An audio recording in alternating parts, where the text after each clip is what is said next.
Dear students, आज हम आपको गॉस का नियम पढ़ाएंगे इलेक्ट्रोस्टैटिक में, जो सेकेंड चैप्टर गॉस के नियम के नाम से है। तो इसे हम गॉस लॉ और गॉस थ्योरम के नाम से जानते हैं। चाहे आप गॉस का नियम कहें या गॉस का प्रमेय कहें। तो फर्स्ट ऑफ ऑल हम ये जानेंगे कि गॉस ने क्या किया है फिजिक्स में। तो गॉस ने किसी पृष्ठ से बद्ध वैद्युत फ्लक्स को कैलकुलेट करने के लिए एक लॉ दिया है, एक नियम दिया है, जिसको हम उसके नाम से जानते हैं गॉस का नियम। तो गॉस के नियम के अनुसार होता क्या है कि किसी भी पृष्ठ से बद्ध वैद्युत फ्लक्स उससे घिरे संपूर्ण आवेश का 1/ε0 गुना होता है। Means electric flux closed through a surface is equal to the 1/ε0 times of the total charge covered by that surface।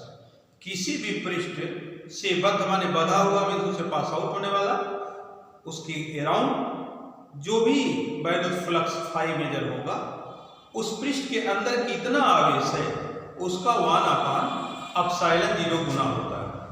इसको आप राइट करेंगे, लिखेंगे किसी पृष्ठ से बद्ध वैद्युत फ्लक्स उससे घिरे आवेश का 1/ε0 गुना होता है। तो इसकी मीनिंग क्या होगी? जैसे मान लिया जाए कि ये कोई हमारे पास ये पृष्ठ है और इसके अंदर जो आवेश है वो Q है। अब ये Q आवेश ये पूरे पृष्ठ से घिरा हुआ है। तो इस पृष्ठ से बद्ध जो वैद्युत फ्लक्स होगा, इसकी क्लोज जो इलेक्ट्रिक फ्लक्स होगा, वो इलेक्ट्रिक फ्लक्स कितना होगा? फाई इज इक्वल टू, अच्छा किसका 1/ε0 गुना होता है?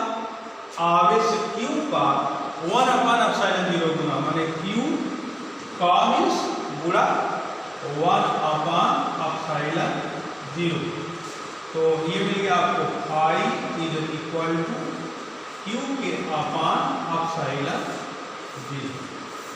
माने जो भी आवेश Q है जो पृष्ठ से घिरा हुआ है, जो उससे बद्ध जो आपको वैद्युत फ्लक्स मिलेगा फाई, वो आवेश Q का 1/ε0 गुना होगा।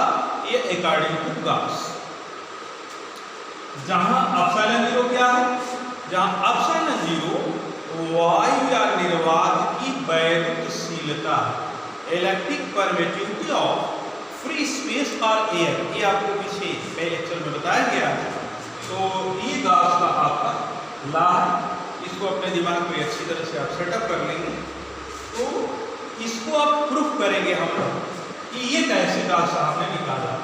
तो इसकी प्रूफ के लिए आपको कंसीडर करना पड़ेगा ये स्थिति कि आगे आप चलेंगे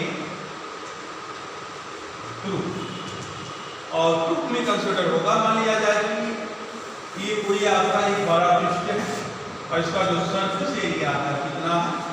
यस। और इस पृष्ठ के अंदर एक पॉइंट O पर और चार्ज कितना रखा है? Q। ये प्लस चार्ज लेकर के हम चल रहे हैं। एकदम साफ सुथरा आप समझेंगे। पूरा ये आपका सरफेस एरिया है। यस। इस सरफेस एरिया के अंदर पॉइंट O पर चार्ज क्या रखा है? Q। इसी बड़ा जो पृष्ठ क्षेत्रफल है, इसको छोटे पृष्ठों के रूप में हम कंसीडर कर सकते हैं। तो मान लें कि इसका एक स्मॉल सरफेस एरिया छोटा सा, और ये जो स्मॉल सरफेस एरिया है ये है ds, स्मॉल सरफेस एरिया है। और ये जो स्मॉल सरफेस एरिया है, ये पॉइंट O पर आपका कितना सॉलिड एंगल बनाता है? घन कोण बनाता है। ये घन कोण बनाता है d ω। कोई भी सॉलिड अपने सेंटर पे कितना एंगल बनाता है उसको हम घन कोण कहते हैं।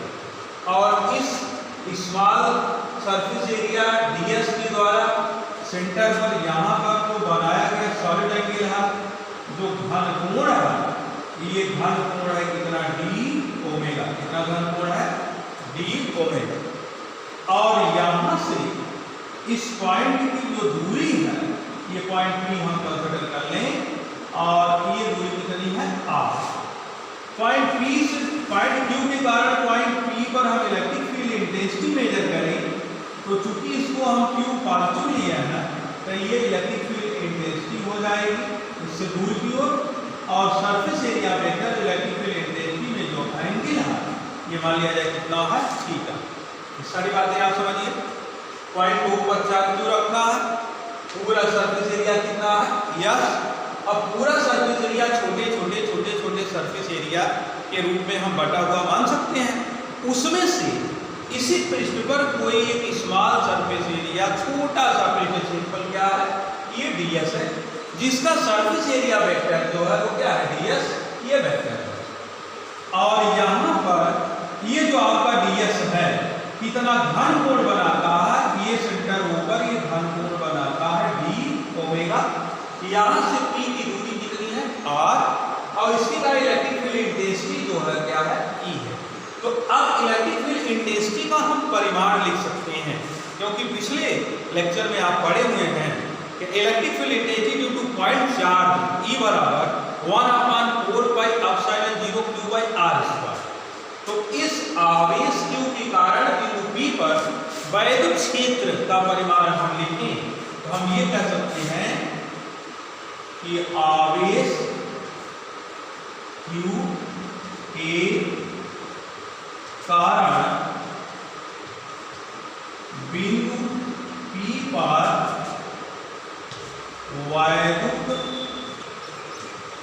वैद्युत क्षेत्र अगर वो E है तो E बराबर 1/4 पाई epsilon 0 q by r square. माने आवेश q के कारण यहाँ बिंदु P पर वैद्युत क्षेत्र जो आएगा वही वैद्युत क्षेत्र यहाँ से पास आउट करेगा और उसका मैग्नीट्यूड आएगा 1/4 पाई epsilon 0 q by r square. ये वैद्युत क्षेत्र होगा।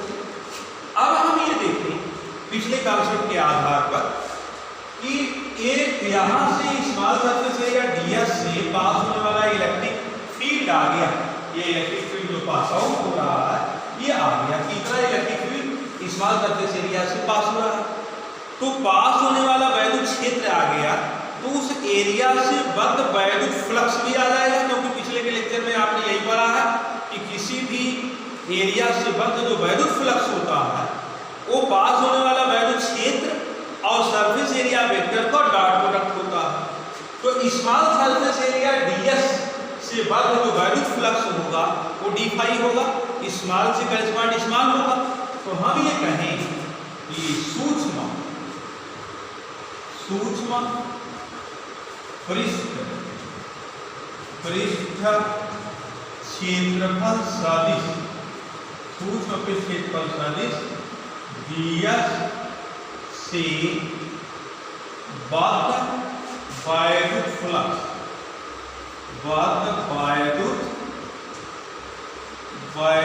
Flux, d phi is equal to E dot ds। ये पिछले लेक्चर के आधार पर ये स्मॉल की करेस्पॉन्ड स्मॉल ये ds है तो ds में संगत क्या है d phi है, पूरा अगर यस आएगा तो ये phi आएगा, ये आपको आ गया। इसको आगे बढ़ाएं तो मिलेगा d phi equal to E ds cos theta. ये हो गया एक्सप्रेशन नंबर 2। अब एक्सप्रेशन नंबर 1 से E का जो मैग्नीट्यूड है ये हम ला करके यहाँ पर रख सकते हैं। तो हम आगे बढ़ाएं, एकदम क्लियर कर दें। 1 में आपको इलेक्ट्रिक फील्ड इंटेंसिटी टेकअप हुई है 1/4 पाई epsilon 0 q by r square, और 2 में इलेक्ट्रिक फील्ड इंटेंसिटी का मैग्नीट्यूड इसकी जरूरत है, इसका मैग्नीट्यूड इतना आपका आया हुआ है, इसको लाके हम क्या करेंगे सब्स्टिट्यूट करेंगे। तो आप ये कह सकते हैं फ्रॉम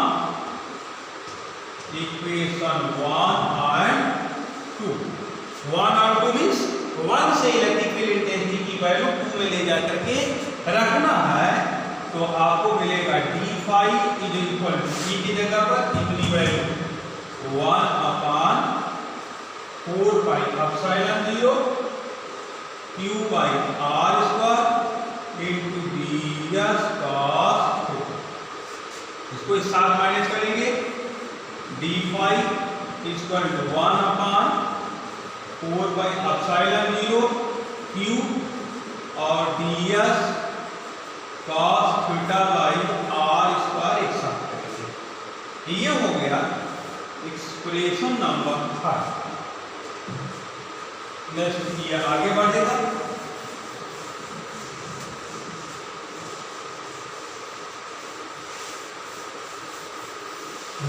अब हम ये देखेंगे कि जो ये d फाई आया है, d फाई छोटा, ये ds के करस्पॉन्ड आया हुआ है, माने इस स्मॉल सरफेस एरिया ds से बद्ध वैल्यू फ्लक्स जो आया d फाई आया। अभी पूरे एरिया से बद्ध वैल्यू फ्लक्स नहीं आया है, खाली स्मॉल एरिया से बद्ध वैल्यू फ्लक्स आया है d फाई। तो हम क्या करें कि पूरे एरिया से बद्ध वैल्यू फ्लक्स निकालना चाहें, हम इसका क्लोज सरफेस इंटीग्रल कर देंगे, जो कि हम आपको बता चुके हैं। तो आगे आप कहेंगे आता संपूर्ण पृष्ठ से बद्ध वैद्युत flux, electric flux flows through complete surface area, तो उसको हम क्या लिखेंगे, phi is equal to close surface integral d phi. और डी फाई की ये वैल्यू आई है कितनी, ये डी फाई की वैल्यू यहां चलेगी, तो आपको मिला phi equal to close surface integral, ये सरफेस इंटीग्रल हो रहा है, डी फाई की value 1 upon 4 pi epsilon 0 q ds cos theta by r square. पूरे एरिया से बद्ध वैल्यू फ्लक्स अगर हम निकालेंगे तो उस पूरे का क्या करना पड़ेगा, हमें क्लोज सरफेस इंटीग्रल कर देना पड़ेगा। तो यहां से phi equal to close surface integral, इसको बाहर करेंगे 1 अपान 4 पाई एप्सिलॉन 0 q और close surface integral ds cos theta by r square. ये जो ds cos theta by r square है, तो ये सॉलिड एंगल के रिस्पेक्ट में जाएगा। आप लिखेंगे जहां ds cos theta by r square is equal to d omega. ये ds cos theta by r square ये पूरा d ओमेगा सॉलिड एंगल के बराबर होगा। आपको ये नॉलेज होगा और नहीं तो आपको व्याख्या की जाएगी। तो इसकी जगह पर आप क्या रखेंगे, ये d ओमेगा रखेंगे, तो phi equal to 1 upon 4 pi epsilon 0 q और क्लोज सरफेस इंटीग्रल क्या होगा, d ओमेगा। और पूरा d ओमेगा जो होगा ये आपको मिला close surface integral d omega is equal to 4 pi. ये 4 पाई में कोई भी घिरा हुआ संपूर्ण पृष्ठ जो होता है वो अगर क्लोज है तो अपने अंदर वो 4 पाई का एंगल बनाता है। तो इतने की जगह पर हम क्या रखेंगे, 4 पाई। तो आपको मिलेगा फाई बराबर 1 upon 4 pi epsilon 0 q into 4 पाई। 4 पाई कैंसिल आउट हो जाएगा और तब आपको ये मिल जाएगा संपूर्ण पृष्ठ से बद्ध वैद्युत flux, electric flux flows through complete surface I is equal to ये q के अपान एप्सिलॉन 0 4 पाई कट गया, q बचा एप्सिलॉन 0 बचा, इज इक्वल टू q के अपान एप्सिलॉन 0। यही आपका क्या है, ये प्रूव रहा जो कि गॉस थ्योरम है। गॉस ने क्या कहा कि किसी भी पृष्ठ से बद्ध वैद्युत फ्लक्स उससे घिरे संपूर्ण आवेश का 1/ε0 गुना होता है। ये 1/ε0 है, तो ये है गॉस का नियम। इसमें अब थोड़ा सा आपको और देखना है कि जैसे हमने ये कहा कि उससे घिरे संपूर्ण आवेश का, एक शब्द को सुनिए, किसी पृष्ठ से बद्ध वैद्युत फ्लक्स उससे घिरे संपूर्ण आवेश का, टोटल चार्ज संपूर्ण आवेश का 1/ε0 गुना होता है। तो संपूर्ण आवेश में जितना भी आवेश होगा, प्लस होगा तो प्लस के साथ, माइनस होगा तो माइनस के साथ, सबका आप पूरा चार्ज लेंगे और उसका 1/ε0 टाइम्स कर देंगे। जैसे ये बात हो गई, ये मान लिया जाए कि ये पूरा आपका एक क्लोज सरफेस एरिया है। यहाँ एक आवेश हो गया ये Q1, दूसरा आवेश हो गया Q2, तीसरा आवेश हो गया -Q3, चौथा आवेश हो गया कितना Q4। इस तरीके से आवेश हो गए। तो हम ये करें संपूर्ण आवेश का 1/ε0 गुना होता है। तो पूरा इस पृष्ठ से क्लोज जो इलेक्ट्रिक फ्लक्स होगा वो phi इज इक्वल टू 1/ε0। और ये क्या, Q1 ये प्लस है, Q2 ये माइनस है, Q3 ये प्लस है, Q4 ये टोटल हम जोड़ेंगे तो जो भी आएगा, तो ये इतना आपका इस स्थिति में इस क्लोज सरफेस एरिया से बद्ध वैद्युत फ्लक्स होगा। तो जैसे एक आवेश रखा है तो उसका 1/ε0 टाइम्स होगा। बहुत सा है तो सबको ऐड करेंगे, हमने इसलिए कहा ना कि संपूर्ण आवेश का 1/ε0 टाइम्स होता है। तो ये गॉस के नियम का जो एक कॉन्सेप्ट है, ये है कुछ इंपॉर्टेंट फैक्ट्स है गॉस के लॉ के, उस इंपॉर्टेंट फैक्ट्स को भी आप समझेंगे तो आगे का आपका स्टार्ट होगा। कि जैसे आप जो किसी पृष्ठ से बद्ध वैद्युत फ्लक्स टेकअप कर रहे हैं, तो यह अनिवार्य है कि आवेश उस पृष्ठ के अंदर हो, लेकिन यह अनिवार्य नहीं है कि वो कहाँ हो, कहीं भी हो उस पृष्ठ के अंदर होना चाहिए। जैसे मान लिया जाए कि आपका इस तरीके से है ये पृष्ठ और आवेश आपका यहाँ Q है, तो इस पृष्ठ से बद्ध जो वैद्युत फ्लक्स होगा वो phi बराबर Q के अपान ε0 होगा। ये आवेश यहाँ के बजाय यहाँ भी होगा, फिर भी यही होगा, यहाँ होगा, फिर भी यही होगा। तो आपको हम ये बता रहे हैं इसका जो फैक्ट कि यह अनिवार्य है कि आवेश पृष्ठ के अंदर हो, लेकिन यह अनिवार्य नहीं है कि आवेश कहाँ हो। आवेश कहीं भी हो सकता है, लेकिन वो पृष्ठ के अंदर हो, यहाँ हो, यहाँ हो, यहाँ हो, यहाँ हो, कहीं भी आवेश हो, लेकिन वह आवेश पृष्ठ के अंदर ही होना चाहिए। जैसे मान लिया जाए कि ये स्थिति है, आवेश आपका यहाँ, तो phi इक्वल टू Q के अपान ε0। दूसरी स्थिति ये आवेश आपका यहाँ, फिर भी phi इक्वल टू Q के अपान ε0। तीसरी स्थिति आवेश आपका यहाँ, फिर भी phi इक्वल टू Q के अपान ε0। नेक्स्ट आवेश आपका इस तरीके से, कहीं आवेश है तो फिर भी phi इक्वल टू Q के अपान ε0। कहीं किसी भी पोजीशन पर होगा तो आपको phi इक्वल टू ये जो संपूर्ण पृष्ठ से बद्ध वैद्युत फ्लक्स आएगा वो already phi equal to Q के अपान ε0 ही आएगा। ये फैक्ट हो गया। फिर आप नेक्स्ट फैक्ट के बारे में बात करेंगे कि जैसे दूसरा फैक्ट आप देखेंगे, कोई सिमेट्रिकल बॉडी है, सममिति आकार का कोई पिंड है और उसके सेंटर पर चार्ज रखा हुआ है। जैसे ये हो गया, कोई स्फीयर है और सेंटर पर चार्ज Q रखा हुआ एकदम बीचों बीच ऐसे। तो संपूर्ण पृष्ठ से बद्ध वैद्युत फ्लक्स Q/0 होगा। लेकिन ये पूछा जाए कि ये सममिति आकार सिमेट्रिकल बॉडी सममिति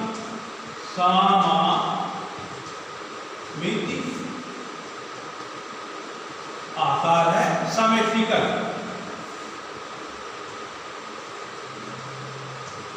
सिमेट्रिकल बॉडी है और उसके सेंटर पर कहीं पर अगर चार्ज रखा है तो उसके आधे भाग से बद्ध जो वैद्युत फ्लक्स आएगा वो फाई इक्वल टू Q के अपान एप्सिलॉन 0 टोटल बाई 2 आधे का डिवाइड हो जाएगा तो फाई इक्वल टू मिलेगा Q के अपान 2 एप्सिलॉन 0। जैसे ये स्थिति है,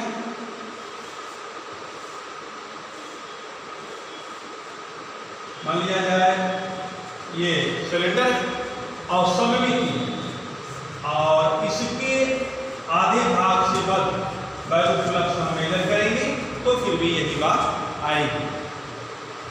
हाँ, आवेश हमारा पृष्ठ से घिरा होना चाहिए, लेकिन उस घेराबंद जो है वो पृष्ठ के आकृति और आकार पर निर्भर नहीं करता।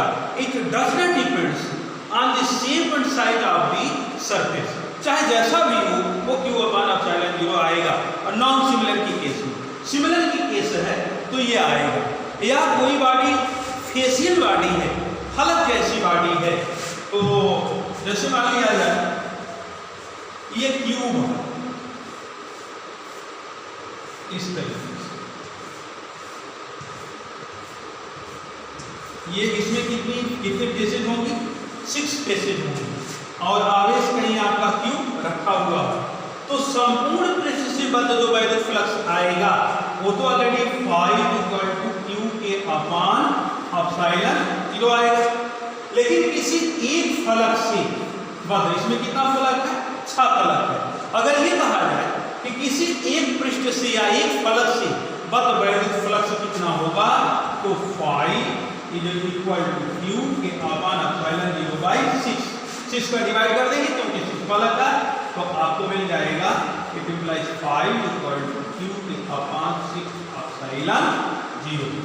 ये कुछ फैक्ट्स हैं जो कि गॉस लॉ में अप्लाई होंगे, हमने आपको डिफाइन किया। तो ये पूरा हो गया आपका गॉस लॉ या गॉस थ्योरम।